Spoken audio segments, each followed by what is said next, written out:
소방설비 기사 및 산업기사 수험생 여러분 안녕하십니까? 오소방 채널에서 소방설비 기사 및 산업기사 강의를 진행하는 이종오라고 합니다.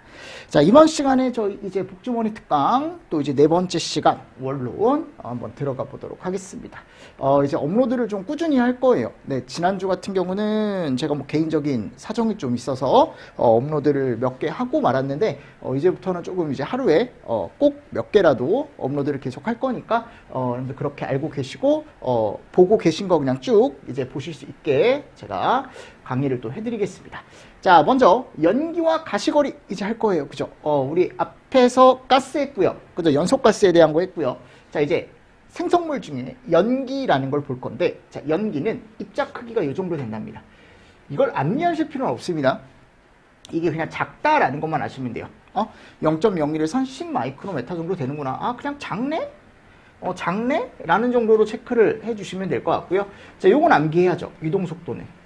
수평 방향과 수직 방향과 계단. 근데 이 계단은 이제 실내 계단 얘기하는 겁니다. 실내 계단. 했을 때 135. 그죠? 그리고 연기가 백색을 나타내냐 흑색을 나타내냐에 따라 우리가 보통 수소냐 탄소냐 이렇게 얘기한다 그랬죠. 그렇죠? 맞습니까? 이게 꼭 그런 건 아니지만 일반적으로 저렇다라고 제가 말씀을 드렸고, 다음 이제 감광계수와 가시거리. 자, 감광계수라는 건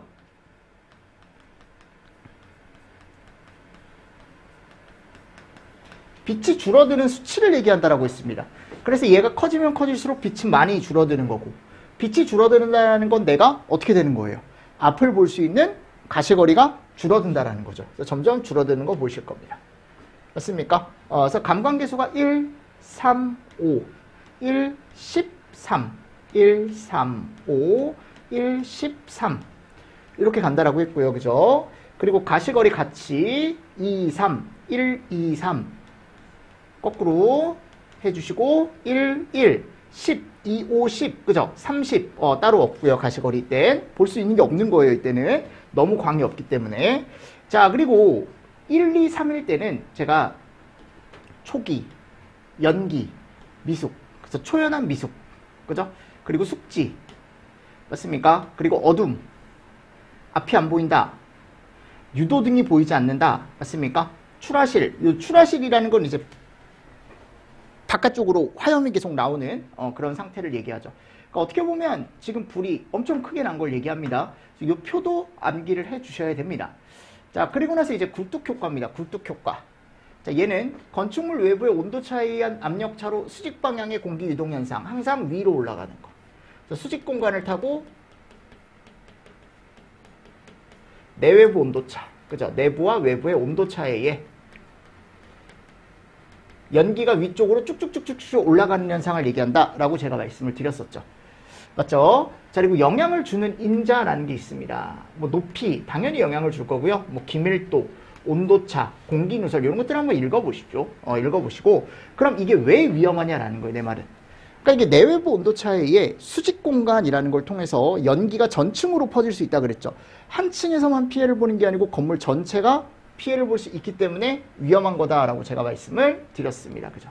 그래서 여기 갔을 때 두 번째 가보십시오. 이게 중요한 거죠. 문제점이. 그리고 재현 설비가 크게 의미가 없어진대요. 그죠? 그리고 연기를 희석 배기 차단이라는 방법을 통해서 우리가 어떻게 할 수 있대요? 약간 사람들이 안전할 수 있게 제어할 수 있답니다. 그러니까 희석이라는 건 농도를 낮춰주는 거고, 연기의 농도를 낮춰주는 거고, 배기 같은 경우는 아예 배출을 해주는 바깥쪽으로. 차단이라는 건 유입을 방지해주는 거죠. 맞습니까? 네. 그리고 여기 갔을 때 건축물의 연기 유동의 영향이라는 게 있는데, 가스 팽창, 굴뚝효과, 이 제일 중요한 겁니다. 굴뚝효과가 저희 쪽에서 배우는 것 중에. 그리고 풍압, 강제적인 공기 유통, 그죠? 피스톤, 그래서 팽골풍공피라고 해서 제가 예전에 암기를 좀 해주시면 좋다라고 말씀을 드렸습니다. 맞죠, 여러분들? 그래서 내외부 온도차라는 말이 있어야 되고, 수직으로의 이동 속도, 수직으로 이동하는 거, 얘를 굴뚝효과 또는 연돌효과 또는 스택 이펙트 이렇게 얘기합니다. 자, 다음 보겠습니다. 중성대. 자, 중성대는 뭐냐면 실내 정압과 실외 정압이 같아지는 부분이다 라고 말씀을 드렸습니다. 그래서 여기 건물이 이렇게 있으면 건물이 이렇게 있는 거죠. 그럼 여기 바깥쪽에서 외부 공기가 들어와요. 그죠? 근데 안쪽에 불이 났을 때, 이 불이 났을 때 뜨거운 공기, 내부 공기는 위쪽으로 올라간다 그랬죠. 이게 굴뚝 효과죠. 그죠? 그래서 위로 올라간 내부 공기가 비어진 부분에 얘가 채우는 거라고 제가 말씀을 드렸어요. 맞습니까? 그래서 위쪽은 내부 공기가 지배적인, 어떻게 보면 영향을 미치고, 얘보다 아래쪽, 요 아래쪽은 외부 공기가 더 많은 공간이 있다 그랬죠. 그죠? 깨끗한 공기가. 맞나요? 그래서 이 아래쪽은 외부 공기의 압력이 더 센 부분이고, 내부 쪽은, 위쪽은, 이제 내부 공기의 압력이 더 센 부분인데, 이 두 부분의 압력이 같아지는 지점이 있다 그랬어요. 걔를 우리가 뭐라 그래요? 중성대라고 얘기합니다. 그 생각을 한번 해봅시다. 중성대 위쪽이 위험한 겁니까? 중성대 아래쪽이 위험한 겁니까? 대답해보세요, 여러분들. 중성대 위쪽, 중성대 아래쪽. 당연히 중성대 위쪽이 위험한 거죠. 왜냐하면 위쪽으로 뭐가 모여 있으니까요. 연기, 뜨거운 공기가 모여 있으니까요. 여기는 깨끗한 공기라니까, 여러분들. 무슨 말씀인지 아시겠습니까? 오케이. 그래서 지금 갔을 때, 이때 바깥에서 들어온 공기와 이미 여기 데펴져서 올라간 공기의 압력이 같아지는 부분을 중성대라고 얘기하고, 중성대에서 내부 압력차가 제로겠죠, 당연히. 그리고 중성대에서 멀어질수록 압력차가 커진다라고 되어 있습니다. 맞습니까? 요 정도 보시면 됩니다. 중성대 정도. 불연속선, 실내 천장 쪽 고온가스와 바닥 쪽 공기와의 경계선, 이건 압력이 같아지는 부분이 아니고 경계선이니까 외부 공기와 내부 공기가 갈라지는 지점, 그 경계면을 우리가 얘기한다. 그래서 불연속선은 압력과 관계가 없고요. 중성대는 압력과 관계가 있습니다. 그래서 내부 온도가 상승하면 중성대의 위치는 어떻게 된대요? 낮아진대요. 왜냐하면 내부 온도가 상승했다는 건 화재가 지금 어떻게 됐다는 거예요? 잡히지 않았다라는 거죠. 계속 온도가 올라간다라는 거니까 내부 공기가 양이 많아진다라는 겁니다. 그럼 내부 공기 양이 많아지니까 중성대 위치는 점점 내려온다라고 생각을 하시면 됩니다. 자, 다음 이제 폭발입니다. 퐁 하고 터지는 거. 자, 그럼 폭발 같은 경우는요, 우리가 일단은 정의를 한번 읽어보십시오. 연소 속도가 화염의 전파 속도가 매우 빠른 비정상 연소다라고 되어 있고, 아니 그러면 폭발을 하려면 어떤 조건들이 있어야 되냐라는 겁니다. 가장 중요한 건 얘예요. 일단 밀폐, 아셨죠? 밀폐 공간에서의 가연성 혼합기 형성이라는 게 들어가 있는데, 가연성 혼합기는 가연성 가스와 산소가 섞여 있는 상태다라고 제가 말씀을 드렸죠. 그리고 이 가연성 혼합기가 이 안에 들어와야 돼요. 당연한 거죠, 그죠? 그리고 발화 온도 이상의 온도, 자, 발화점 이상의 온도가 있어야겠죠. 그래야 불이 붙겠죠, 그죠? 그리고 최소 발화 에너지 이상의 에너지, 그러니까 최소 발화 에너지 이상의 에너지를 줘야만 어떻게 보면 또 불이 붙겠죠, 그죠? 얘를 우리가 뭐라고 한다? 폭발이라고 해요. 폭발. 그러니까 앞에서 얘기했듯이 물리적인 조건과 에너지 조건이 동시에 만족을 해야만, 맞습니까? 어떻게 보면 폭발이라는 것도 일어날 수 있다. 그리고 요거 할 수 있으면 된다 그랬죠?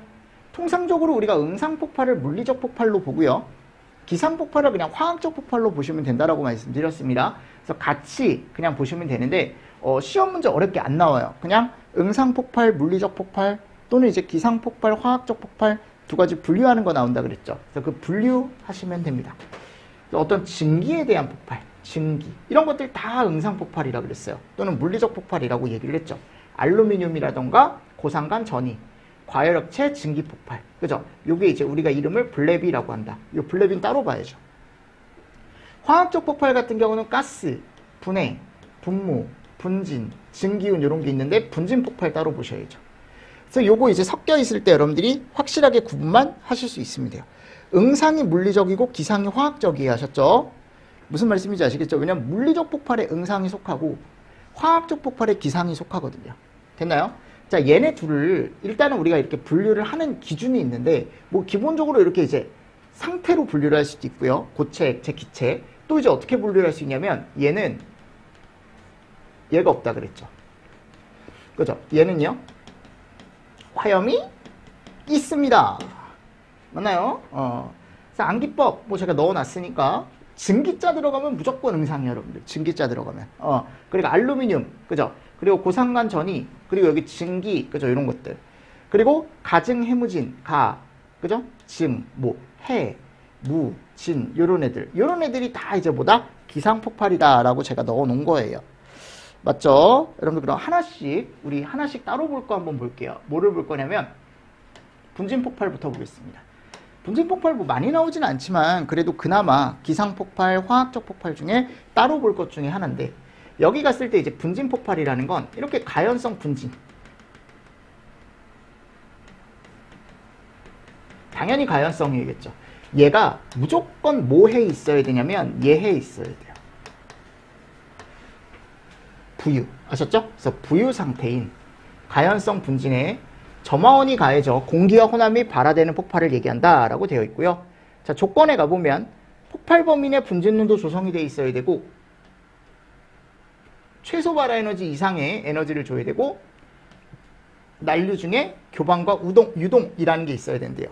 그러니까 층류보단 난류 쪽에서 일어나는 거고, 얘가 이제 어떻게 보면은 얘가 이제 우리가 그 공기 중에 얘가 이제 막 섞이면서 공기와 화합도 잘해야 된다라는 얘기가 지금 들어가 있는 겁니다. 자, 이 분진 폭발의 특징이 이거예요. 이거 연쇄. 그러니까 이게 무슨 말이냐면, 여기 이제 공간이 있으면 여기서 폭발을 할 거 아닙니까? 뻥. 1차적으로 분진이라는 놈들이. 근데 이거에 의해서 옆쪽에 있던 부유되어 있는 애들 있죠.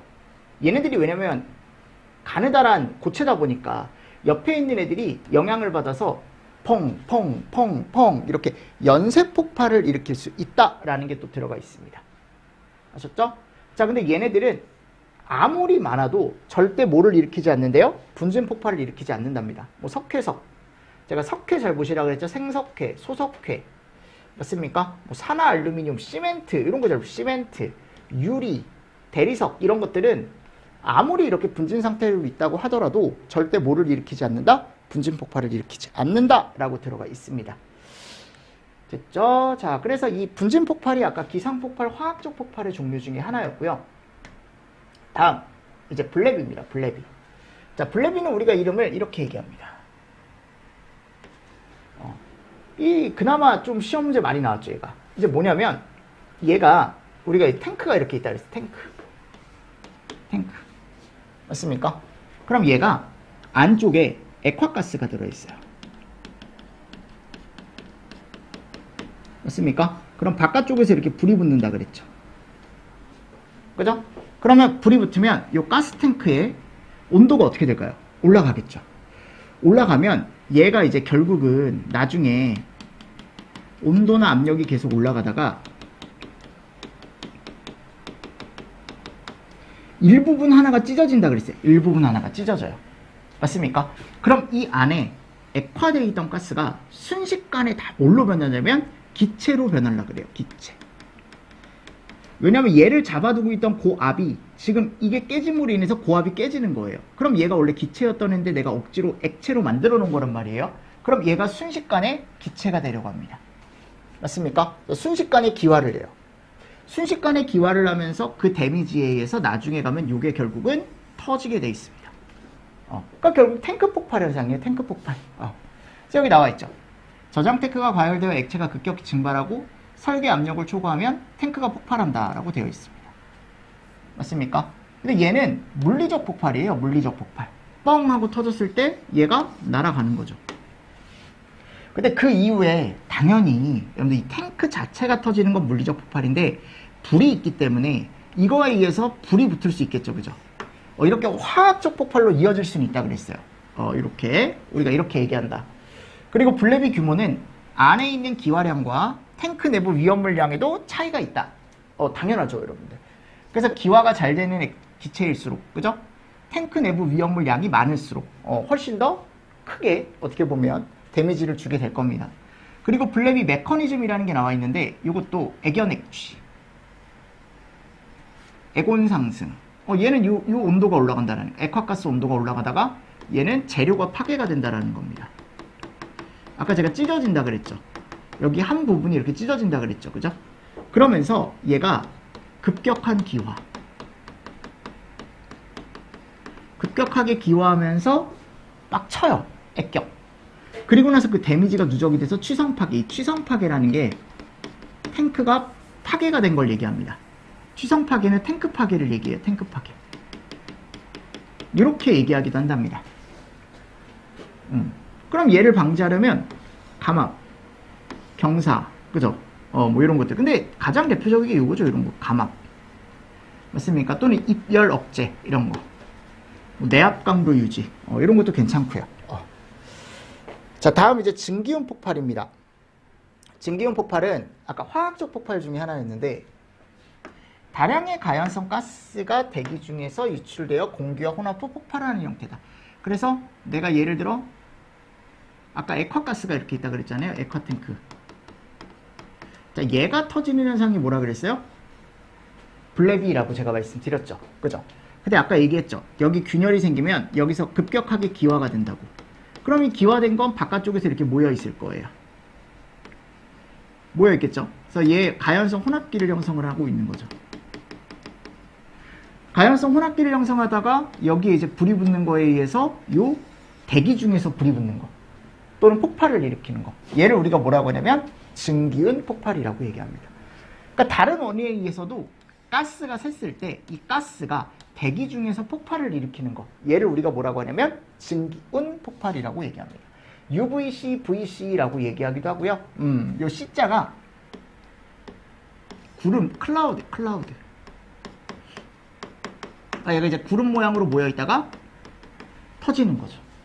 그죠? 이런 것도 같이 보시면서 넘어가 주시면 좋습니다. 자, 됐고요. 그리고 이제 폭연과 폭괭 볼게요. 근데 폭연은 조금 폭발력이 약한 거고요.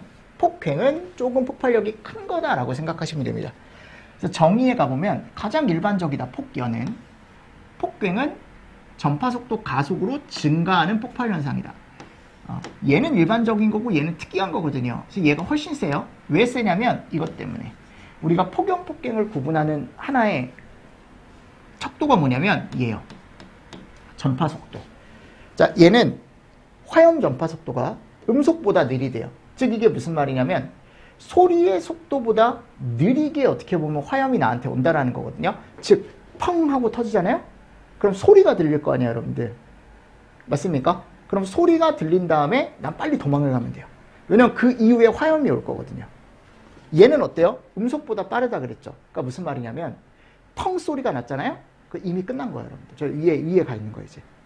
무슨 말씀인지 아시겠습니까? 그러니까 무슨 말이냐면 펑 소리가 났다라는 동시에 바로 화염이 온다. 아니 화염이 그거보다 빨리 온대요. 그러니까 정말 어떻게 보면 위험한 거죠, 그죠? 무슨 말씀인지 아시겠습니까? 얘를 우리가 초음속, 아음속. 그리고 압력은 10배 이하 정도 올라간대요. 크지 않죠? 10배 이상 크죠? 충격파가 없습니다. 얘는. 근데 충격파가 발생해요. 얘는 충격파 대신 이런 게 중요하대요. 그죠? 또는 물질 전달 속도, 분자 확산에 영향을 받는다라고 되어 있고요. 자, 연속성. 이거 잘 보십시오. 연속성. 온도, 압력, 밀도가 1, 2, 3, 4 이렇게 연속적으로 어떻게 보면 증가를 하고요. 여기는 예상이 안 된대요. 100, 막 1000, 막 3000, 막 무슨 말씀인지 아시겠습니까? 이렇게 보시면 됩니다. 그리고 폭연은 폭갱으로 뭐가 가능하다? 전이가 가능하다. 폭갱은 폭연으로 전이가 안 됩니다. 아셨죠? 거꾸로는 안 돼요. 다음 폭갱 유도거리라는 게 있습니다. 폭갱 유도거리. 자, 얘는 정상적인 연소가 폭갱으로 발전할 때까지의 거리. 그죠? 그러니까 이게 짧으면 위험한 겁니다.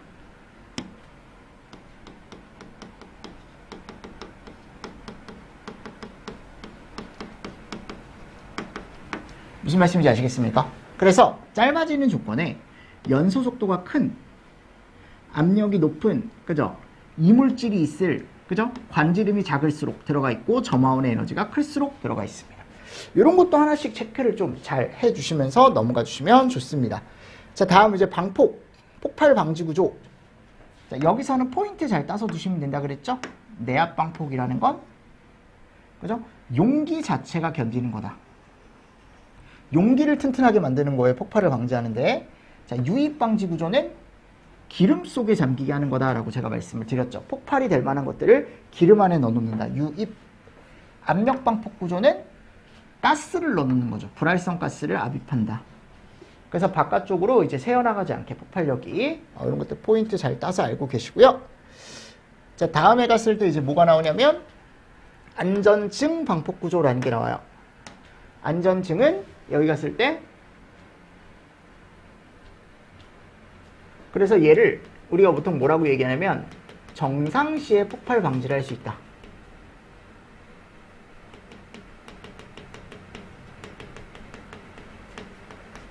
정상시에 폭발 방지가 가능하다.